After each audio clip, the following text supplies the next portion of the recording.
Good morning, good afternoon, and good evening, everyone, wherever you are in the world, and welcome to FI Asia online event. This session, Vietnam food industry, staying agile and innovative through COVID and post-pandemic opportunities. The topic will be presented by Ms. Chow Nguyen. She is the Chief Coordinator at Vietnam Association of Food Science and Technologies, Science Chapter. So please welcome Ms. Chow. Good morning, good afternoon, good evening. Thank you, Ms. June, for introducing me. Big hello to all of our audience for joining us in this session. This is a great platform, FI Asia. I have been a partner, a friend of FI, a fan of FI Asia indeed for the past 11 years. Yes, I still remember my first time at an FI event. It was FI Vietnam back in 2010, and Valfos was the co-organizer of the scientific conference in conjunction with the very first FI Vietnam. And we've seen the FI Asia show growing from strength to strength. And this year, because of COVID, we started last year, we could not meet in person. But I would like to take this opportunity to, first of all, congratulate and appreciate the work that the FI team at Informa Market has done to bring this whole platform and this amazing show online for us. I understand that we now can interact via the virtual booths, and we have webinars. There's still a lot of information to exchange and connections to make via this wonderful platform of FI Asia.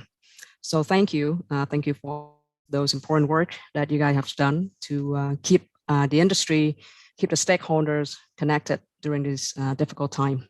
And it's an honor for me to represent Bafos today to share with you a little bit about the food industry in Vietnam and the situation that we've been in so far, right? So the topic that I've chosen to share is Vietnam food industry staying agile and innovative through COVID and post-pandemic opportunities. So we all know that it's been difficult, not just for Vietnam, but for many neighboring countries as well. But in the context of Vietnam as one of the fastest growing economy in Asia, and one of the very prominent food producers in the ASEAN region, it is important to have a look back at what has happened and how the industry have persevered through these challenging time, but also to be aware of the upcoming trends, the opportunities that together we can make the best of. So I like to begin by sharing my screen now. Gonna share my presentations with all of you. Okay. Let me know if you can see it. Ms. Chun, is it on? Is my slides on? Yes, it's okay, on. Okay, great. All right. So yes, so Ms. Chun introduced myself. My name is Chow Nguyen, and the length that I've known FI Asia is exactly the length of time that I've worked with the Vietnam Association of Food Science and Technology. Many of you might have known me from, other events or occasions where indeed I am by profession an interpreter. But with VAFOS, my role is a coordinator, and it's a role that I have very dear in my heart. I bring stakeholders together. I help the association connect and collaborate with international associations. We've been doing a lot of work with Fifth Star, the Federation of Institute of Food Science and Technology in ASEAN country, and IUFOST, the International Union of Food Science and Technology, which is also one of the scientific body in the world that fully support and endorse FI global portfolio. So I will begin my talk by going a little bit into the COVID updates, some statistics to share with you guys. You know, the reality that we have to face with in Vietnam these days is that this fourth wave of COVID, which hit the world and then Vietnam, has been indeed the real wave for us, right? This is when we severely come under the impact of this virus. Last year, if you have read on the media, Vietnam was ranked number 2 in the world for our preventions, our measures against COVID. We pretty much have, we kept COVID at bay for the majority of 2020. My city, Ho Chi Minh City, was only under a full lockdown and very strict social distancing for more than a month. So if you look at the chart on the left, the one with the blue, the green spikes toward the right, you can see that this time last year in 2020, there was virtually no cases in Vietnam. Most of those were imported cases, which were treated and quarantined.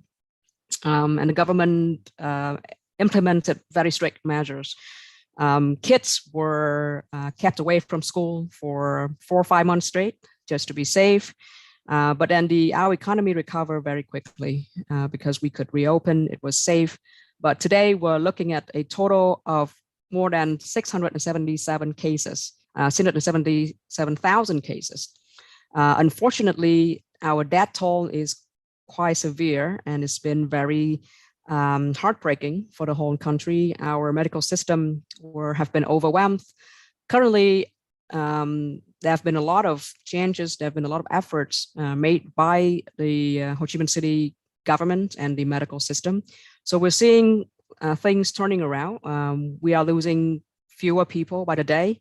The death numbers are going down, even though cases are still at a few thousands, 8,000 to 9,000 cases, new cases a day, just in Ho Chi Minh City alone. Vaccination is being ramped up, which is a good news, and also an indicator that the economy can reopen. And the food industry can look forward to a lot of better days ahead. So you see, this is the real surge. This is the real way for Vietnam, and it's only happened from the beginning of May this year that we see a lot of new cases, and then community outbreak, and the spread just continue beyond control.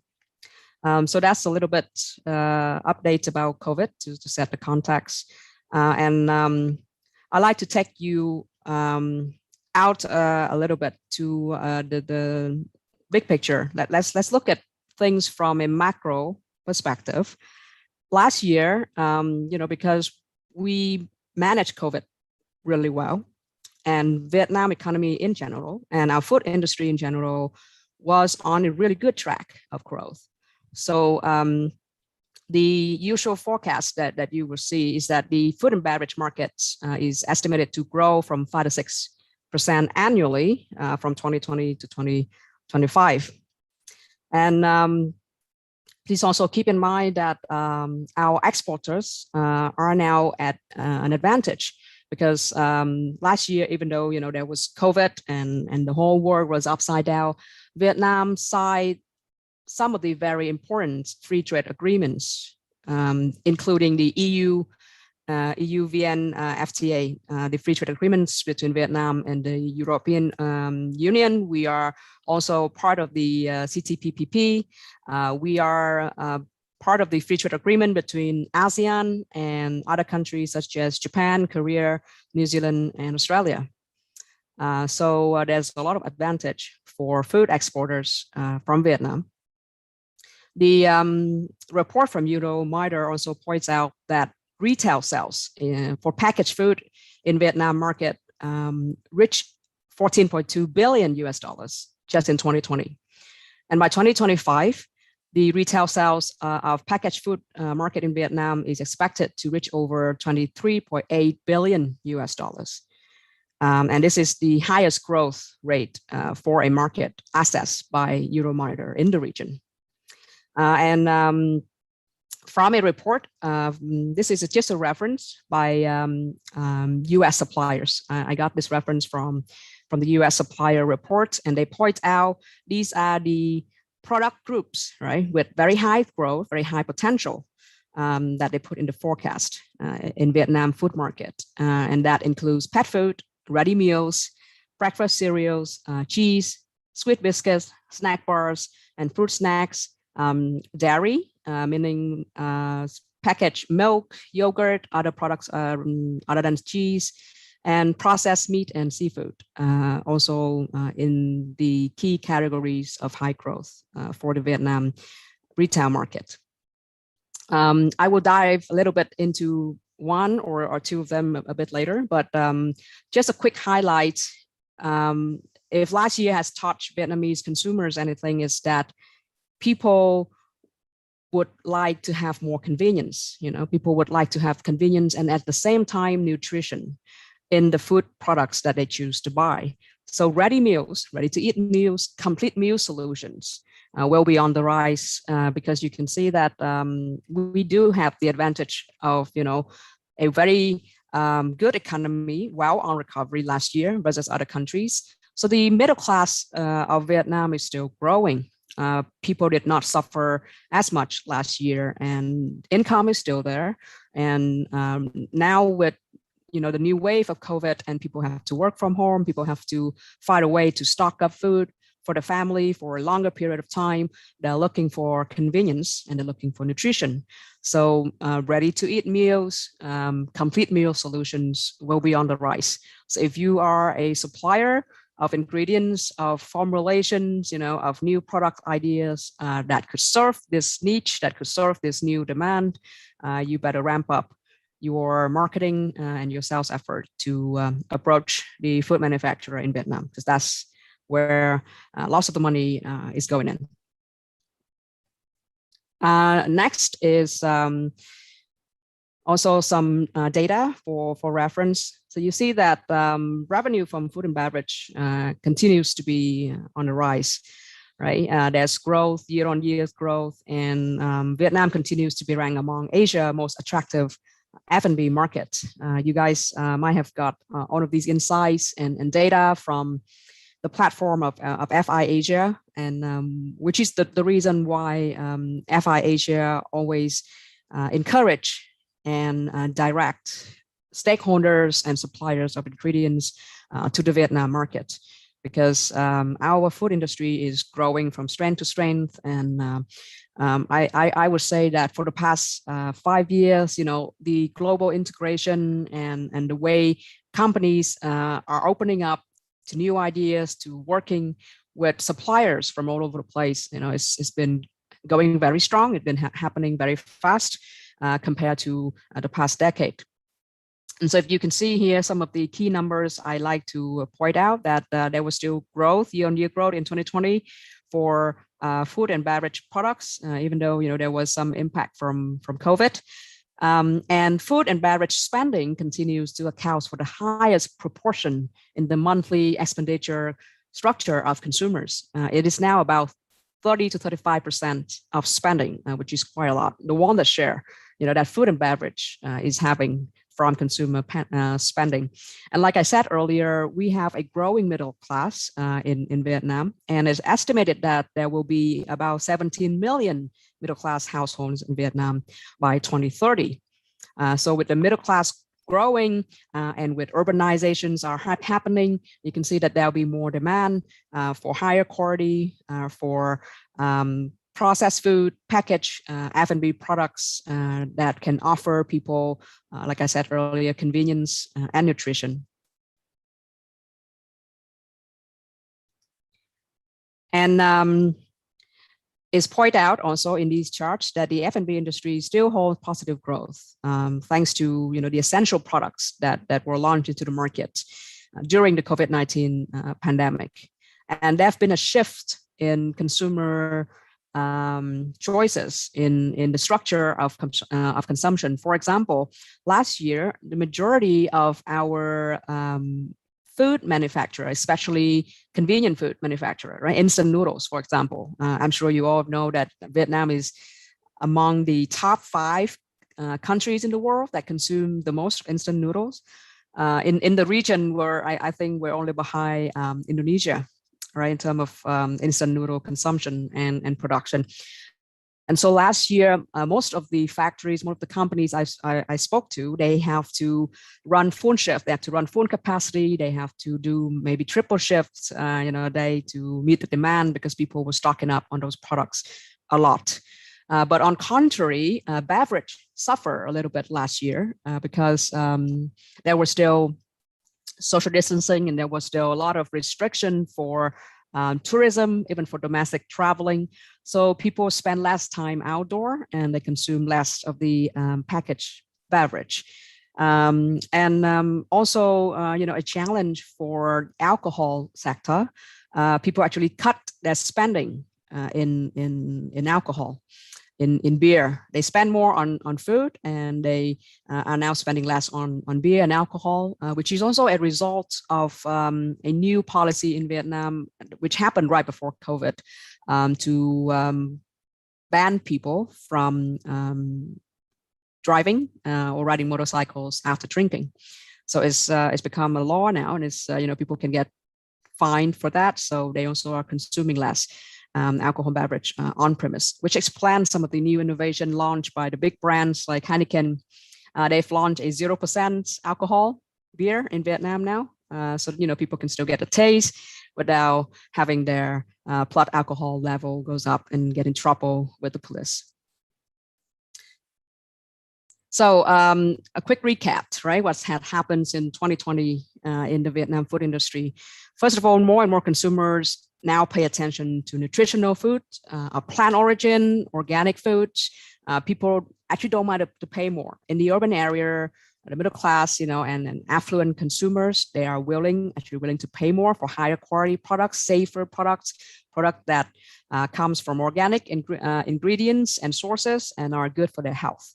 That's the first trend that we observed. Second of all, consumers have spent more on food to boost their immune system and safe food. They have spent more. About half of them, when they answer a survey by Vietnam Report, saying that they have been spending more on healthier food and food that help boost their immune system. Whereas a 63.7% of customers now cut their spending on alcohol and beer. And last year, we've seen the food businesses, have to increase their capacity up to 30%. While beverage production lines have to cut down their production to lower than 80% versus pre-COVID. Another interesting trend to notice in Vietnam is that the food enterprises are now in the run for digital transformation. A lot of the food companies I've worked with or I've talked with, they've either just gone through digitalization, or they are now embarking on building platform and strengthening their digital capacities to meet the new challenges, to be able to stay up to date and to just simply operate more efficiently. So an advice to suppliers, for people who want to approach the Vietnam food industry stakeholders, if you are also upping your game in digital technology, in doing food production 4.0, those are the things that would really be attractive to the Vietnamese food businesses, because that's the journey they're taking as well. And they always appreciate working with partners, with suppliers who can help them learn along the way, who can uplift them, leverage them, who can grow together with them. And that's, will always be a great favor if your company, if as a supplier, you're on par with them, and you also encourage them to strive for more, to improve, to do better with digital transformation.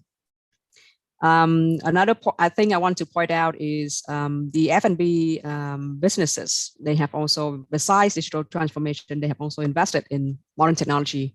Many companies actually see COVID as an opportunity. They turn a threat into an opportunity to reflect on themselves, to gear up. So they invested in processing technology, in improving their distribution system. They also have adjusted the proportion between traditional and modern trading channels. You will see in Vietnam these days, I think it's the same trend that has happened in Thailand since a decade ago, that is happening in Indonesia. already happen in Malaysia and in Singapore and in other part of the world. And that trend is that modern trade is taking over, right? As urbanization happening fast, our population in ASEAN is still pretty young compared to the rest of the world, and Vietnam in particular. We have a young population. 60% of our populations are in the working age. 20-ish, 20 plus people toward 40-ish. That's 60% of our population. So people like convenience. People are now preferring to do their shopping, to buy food and beverages in modern trade channels and outlets. Supermarkets, mini marts, convenience stores are growing in the big cities in Vietnam, and that's where you see lots of F&B distribution are going to, because that's where consumers are shopping. So when you work with companies in Vietnam, also keep in mind about the distribution channels that they are going in, right? And obviously, going into modern trade would require different packaging, different labeling, and some of the times even the formulation. How are you gonna formulate to cater to these young and savvy consumers who now don't shop at the wet markets like their moms and grandmothers used to do anymore, but they're shopping at these modern outlets.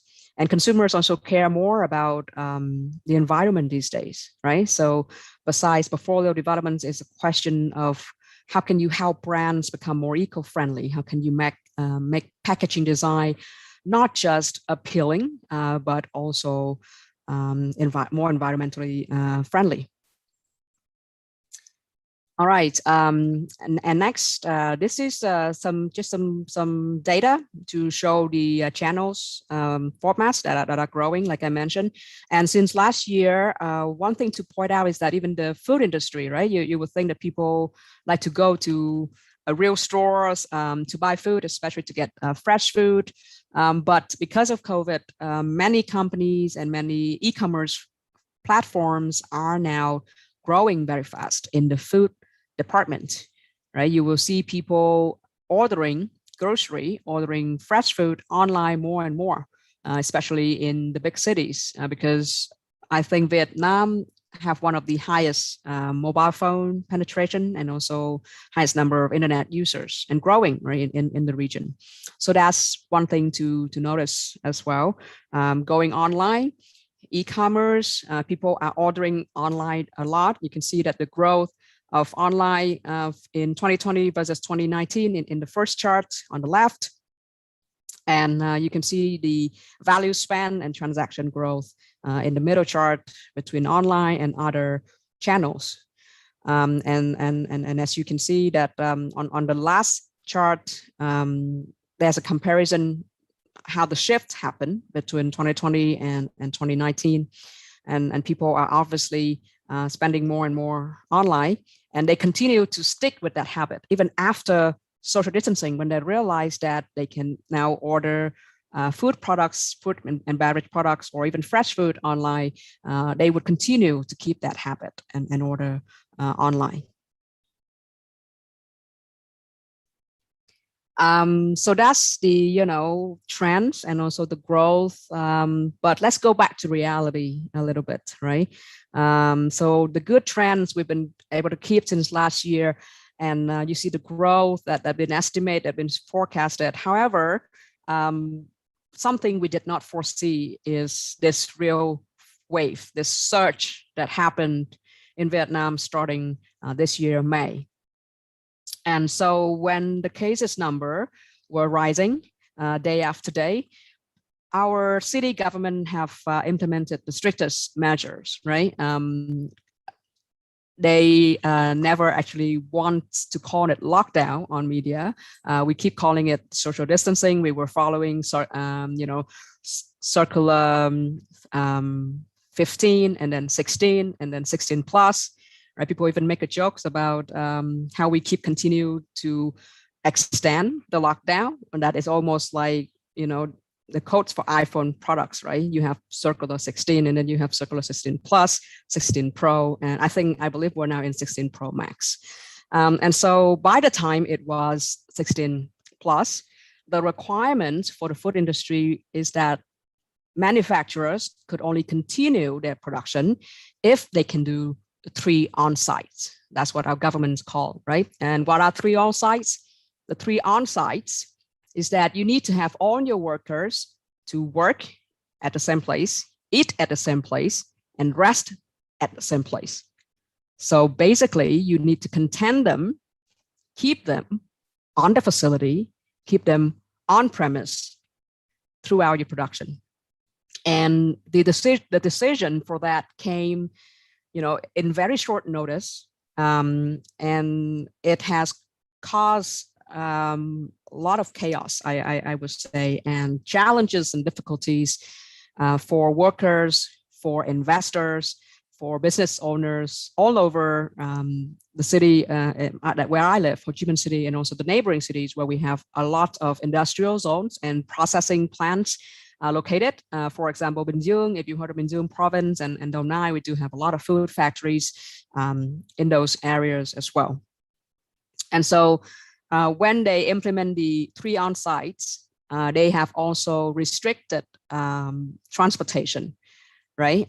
Only what the government consider essential goods are allowed to be transported to go through the normal supply chain. And so when there's so many gatekeepers, when there are just so many stops for checkpoints, for inspections between cities, even between districts later on, that have caused a lot of disruption, a lot of problems for the food industry. And so this little graphs right here, I like to point out, these are the biggest difficulties that the firms here face, the firms in the F&B industry. So the number one problem that if you ask any of them, they will point out logistics, right? So much of disruption in their supply chain. I spoke with one of my former students this morning. She is a supply chain manager for a factory that produces fruit jams and peanut butter. So before the pandemic, she was supplying a lot to key accounts in the HoReCa channel. She was supplying to hotels and restaurants. And then you know that tourism is pretty much frozen in Vietnam at the moment. So they try to fulfill orders from supermarkets because people do still have demands, right, for jams and then for peanut butters. However, for her production, there have been so many disruptions. Sometimes her supplier, if they make peanut butter and the supplier peanut cannot travel to the factory in time, the truck got stopped at multiple places. And if they got through one point, because they have all the paperwork and it's peanuts, it's food, the next point, the next checkpoint inspector told them that peanut is not essential. Peanut is not rice. So apparently they would require other paperwork, other approval from higher authority just to approve a shipment of peanut for a factory that was making peanut butter. So production got delayed, order fulfillment got delayed, and companies suffer a lot. Also, some of them face low demand. For example, like I said, beer and alcohol, they're obviously low demand just from the market. And number 3 is pointing out the problem with the 3 on-sites, right? That our government almost very drastically and short notice forced F&B firms to apply. And so that's some of them simply, they say that they just cannot ensure the health and safety at work for the worker. And they're talking mostly about mental health. So imagine all of a sudden, workers now have to live on site. They have to be away from their family for so long. And some of them are mothers, the women who have young children who now have to leave their kids at home and to stay put at the company. And they are being tested once a week. So they get the swab, the nostril swab, and they are only in one place, but they have to get tested anyway, at least once a week. Some other companies who maybe have a dormitories or they are in or the workers' residence area is very nearby, then earlier the government allowed them to be one route, two stops, meaning that they go nowhere else, just their house, just where they live and where they work and the factory, right? But then after the harder lockdown, which started in end of July, which we call the directive 16 Pro Max, right? 16 plus Pro Max, whatever. So when that happened, everyone stay put. So the directive specifically says that stay where you are. Everyone stay where you are. So if you're on site at the factory, you don't get to go home anymore, right? And that happened very last minute. Some company, however, maneuver through this. They navigate quite well. They're trying their best. But I have to admit, I spoke to the workers, I spoke to executives, and recently there was a meeting with our city's People's Committee, and VAFOS was just there as an observer, but our one of our partner association, one of our sister association, which I'm sure the FI team is very familiar with, is the FFA, the Ho Chi Minh City Food and Foodstuff Association, led by Madame Kim Chi.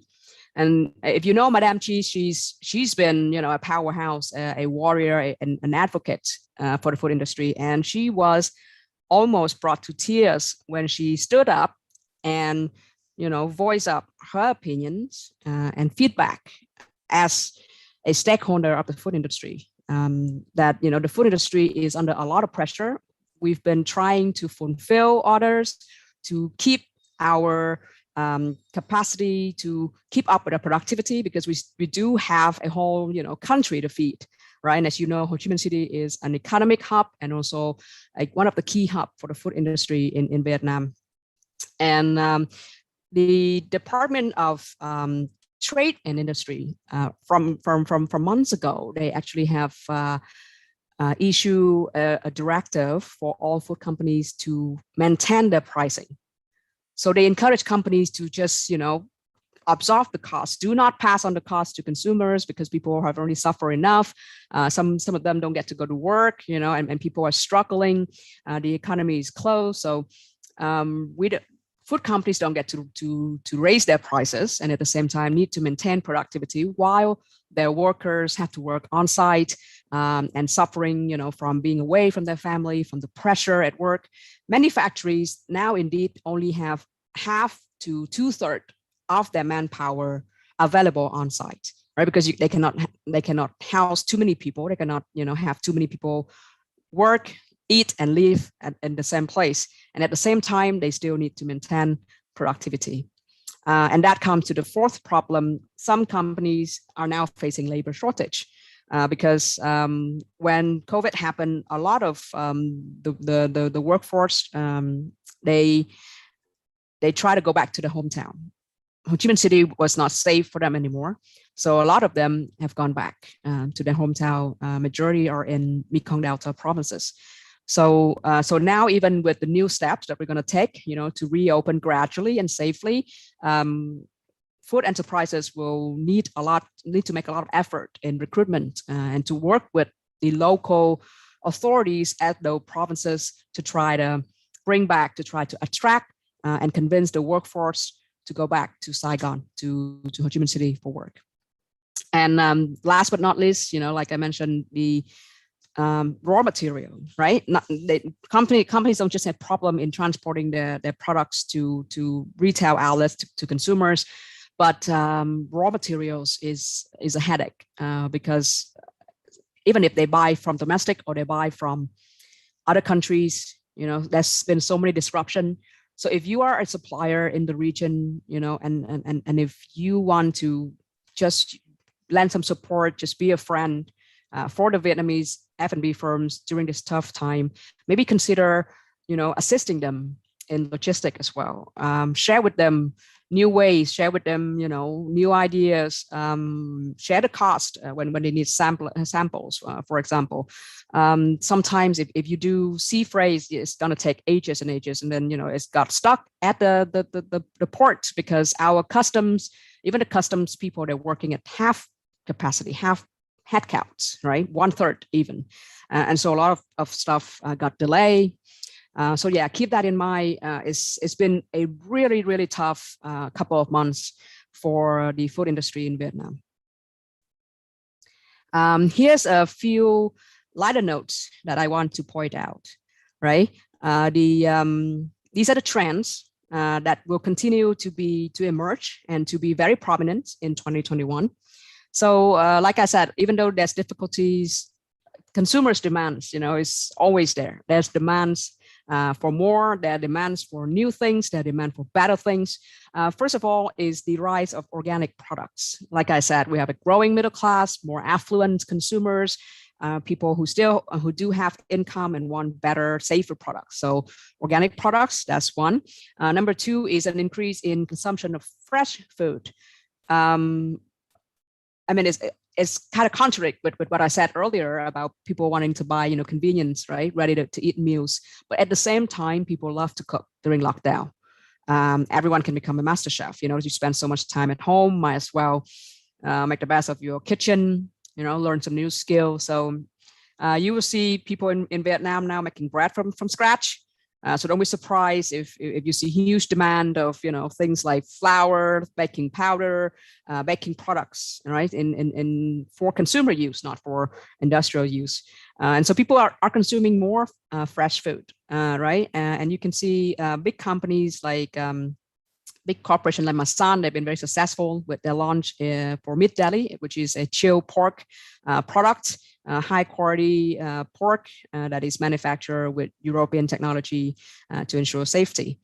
And consumer now also spend more time on premium products. So premiumization is one of the trends that many F&B enterprises are focusing on. And next is personalized diet. Especially the young generation, they're looking for something nutritious, healthy, and personalized for them. Students, high school students need something different than elementary school students, and young adults, young working adults, females, males have different needs. So personalized diet is also a trend. Do not forget e-commerce is growing very fast, huge development for e-commerce. So if you can help, if you can be on board with your partners, with your potential buyers in Vietnam, don't forget e-commerce platform, right? Try to interact with them there, be there for them to, at least be able to find you on those e-commerce platform. And so, it increase your chances in getting their attention, in understanding their needs. And from e-commerce, one of the key advantage I keep pointing out for stakeholders is that big data, right? Once you're on e-commerce, there's just so many advantages. And the platforms, when you work with them, you can access to insights, user insights, what people are searching for, how much time they spend on certain part of the website, on certain products, etc., and etc. And then last but not least, sustainability, right? That's what the governments, the people, the consumers care about. So if suppliers and manufacturers can come together and share goals, right? Share a vision for sustainability. And it starts with your product sourcing, your formulations, it starts with your operation, your processes, everything, right? So keep in mind that Vietnam is getting there. Vietnam is now paying more and more attention to sustainability as well.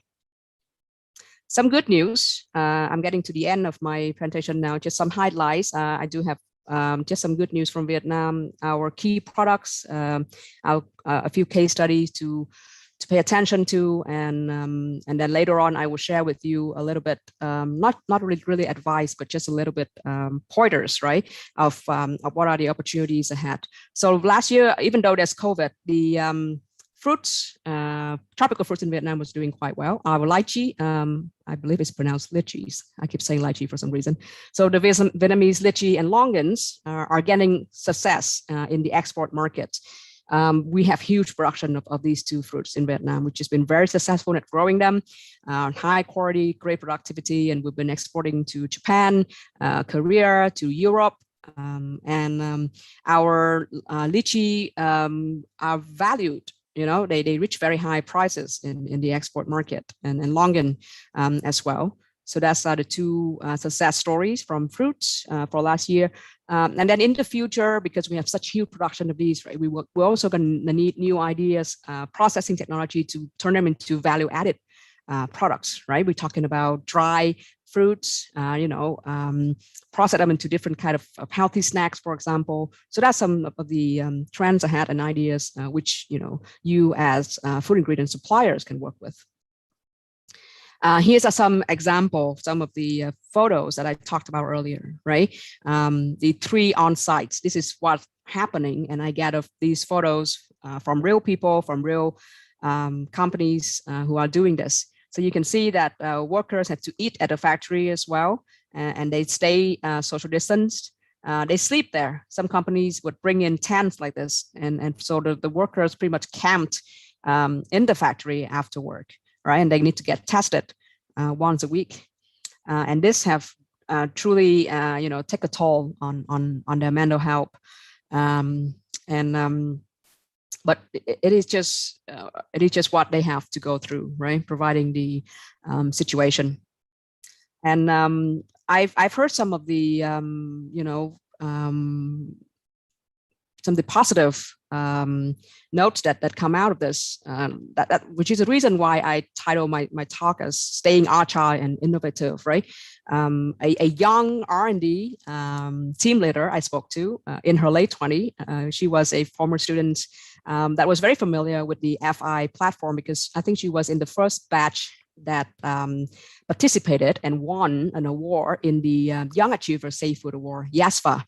If you ever pay attention to some of the initiatives that FI have over the years, one of the key initiatives is to get students to pitch their new product ideas. And so these students who won the YASFA award quite a few years back is now a team leader at a company in Ho Chi Minh City, and they process nuts products, right, for export. And so she's been working in a hybrid model. She, as an R&D team leader, has been working from home while she has her team members on site in the lab at the factory. And they've been developing formulation. They've been learning to have a sense of trust for one another in the team so that she developed a formulation and her colleagues can develop it to prototype, do sensory test of it, give her feedback, and she adjusts it and they send to customers for their approval. And so that leads me to some of the insights, right, from R&D that I want to share with you guys.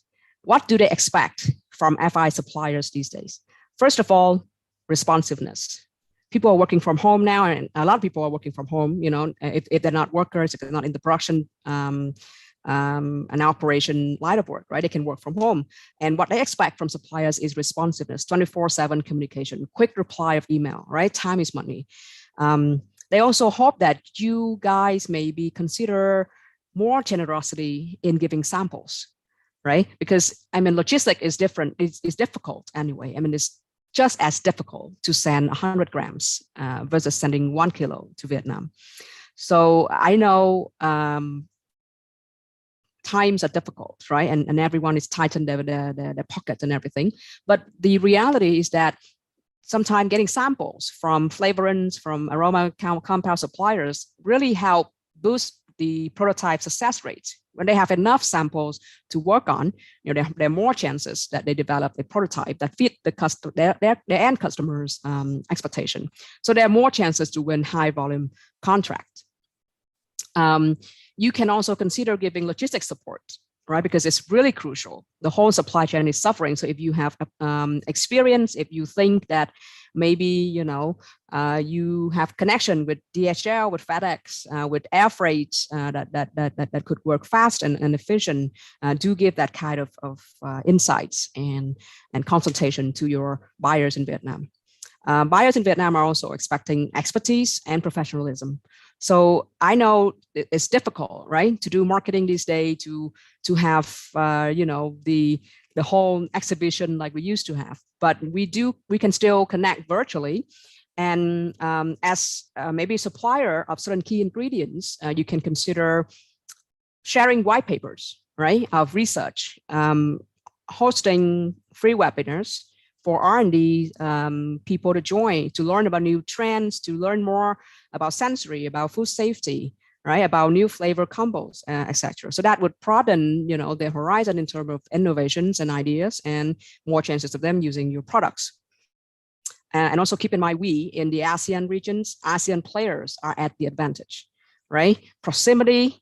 Even if supply chain is suffering because of COVID, we have more advantage versus competitors, in Europe or US, right? Which would take them longer time to send ingredients to Asia. So if you're in Europe or in US, leverage your branches office, leverage your maybe you have an office in ASEAN or a distributors, right? Leverage your local, your regional distributors to give support to the Vietnamese R&D departments in this point of time, and they will never forget you.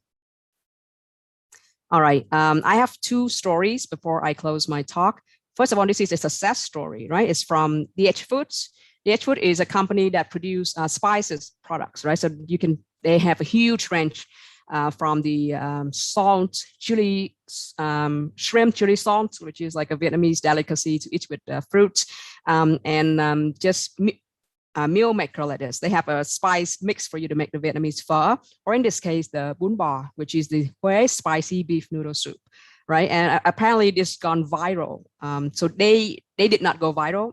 The dish itself, bún bò, gone viral because people was craving for that during lockdown. All of a sudden, it becomes one thing that people crave the most. And there was like these memes, these jokes going around that their usual bún bò vendor that they would go to cannot do business anymore, right? Because it's locked down. She's not even allowed to sell food to even for takeout or delivery. And so this company catch on with that trends. What they did is that they launched an online challenge, right? Called I am the bún bò lady. I am the Huế beef noodle soup lady. I can also be that lady. And it is possible for you to cook this at home, right? It's a very sophisticated dish that require good mixture between cooking the bones for the broth and mixing shrimp paste and lemongrass, but with ready-made spices like this, right? And they started selling this online. They cut their offline marketing budget. They shifted entirely online. And then they started selling these packs, these ready-to-use, bún bò spice mix online. And it's been huge for them. In fact, they recently report that their sales in July, there was a growth 30% versus last year. In August, it's 50% versus last year. And in September, they expected to double their revenue from last year, September. So it's a really great example of a company who, have made the best of the situation. They also have to do 3 on-sites, right? And their workers are working and living there, but they launched a new innovation, new products during lockdown and leverage the e-commerce channel. Another case study, not as happy, but a tricky one, is that one of our largest SKU, one of the most popular SKU of instant noodle in Vietnam, was recently recalled in Ireland because the authority there detected ethylene oxide remains. There's ethylene oxide in it, which was very unexpected and caught the manufacturer by surprise too, because they did not include this in any steps, any part of the formulation or the production process, but somehow there were traces of ethylene oxide in the instant noodle in Ireland. And so the advice that scientists, that experts are giving to the instant noodle industry is that to be very mindful of compliance, and to trace back, to make sure of each and every of your ingredient traceability, to make sure that none of them either contain or have risk of contamination of any banned substances from very high demanding markets like the EU. All right, this is my last slide.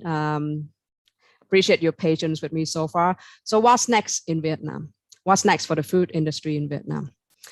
This is from the news recently that food processing already mapped our plans to restore the production, to make a comeback, right? Like I said, the good news now, vaccinations is ramping up. Our city will reopen safely very soon.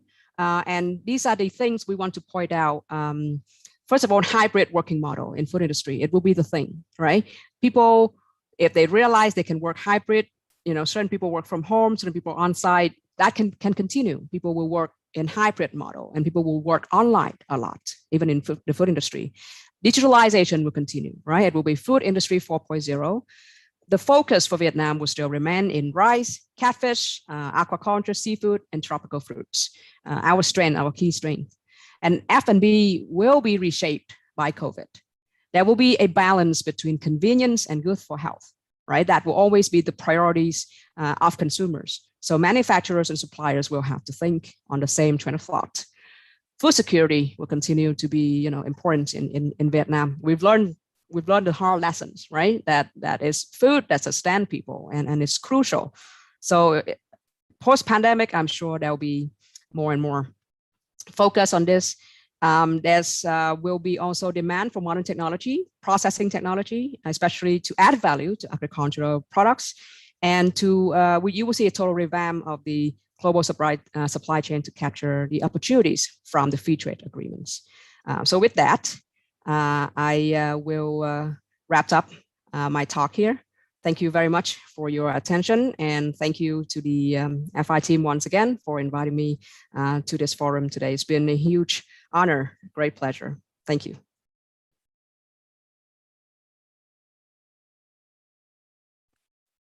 Thank you very much, Ms. Shout. We have a few questions coming in. So for the next questions, there is the attendees are there any change in food regulations, compliance, food hygiene and safety by health office or government in COVID life now? Okay, thank you for that questions. Yes, so overall, food safety is still food safety, right? And that's issued by the Ministry of Health. But if you talk about COVID measures, there are stricter measures, like I said, for food manufacturers, right? For people who come in direct contact with food products. And so there have been a few cases where workers who come in direct contact with food as a major companies were tested positive, and they had to shut down the entire production unit. They have to quarantine so many people. So one of the recommendations that people talk a lot about these days is that even in the company they are staying on site like that, you need to determine the level of risk of different departments, right? Let's say people who work in procurement, in raw materials, right? They should just mix around with themselves because they have high risk. They see other people, they receive raw materials. They can come in contact with shippers, right? With delivery people who come from outside. And people in the lab, for example, should just interact with people in the lab. So a lot of food companies are now reorganizing their flow, their layout, so that even within colleagues, they minimize contact, right? I see the next question is from the chat box. Any segments in food and beverage industry show growth during? Yes, like I said, instant noodles, lots of huge growth, right? People stocking up a lot of instant noodles, of convenient food. For beverage, I would say dairy, nutrition, drinks. People stock up on that a lot. Vinamilk in Vietnam is doing very well. They're still, maxing up their capacity, all right, to serve the demand. Yeah, so in food, instant noodle, even fresh food, right? People cook a lot at home now. So fresh and ready to cook. Some of the companies who are doing quite well in frozen foods have also experienced, they're reporting a surge in sales in their revenue because of convenience. People would buy frozen products to make their cooking time faster at home. And sauces, seasoning products, meal maker. People are buying a lot of that. Yes. Thank you for the questions. Okay, I think that's all for today. And thank you very much, Michelle, for a very insightful presentations. And thank you everyone for watching. Thank you, June. Thank you, FI Asia. And if you have any other questions about Vietnam, you can send it to the FI Asia team. They know where to find me. They always know where to find me. And Vafos will be more than happy to get back to you. Thank you very much, and I wish Thank you all the you. best. Please stay safe and stay sane, everyone. Thank you. Thank you. Bye-bye.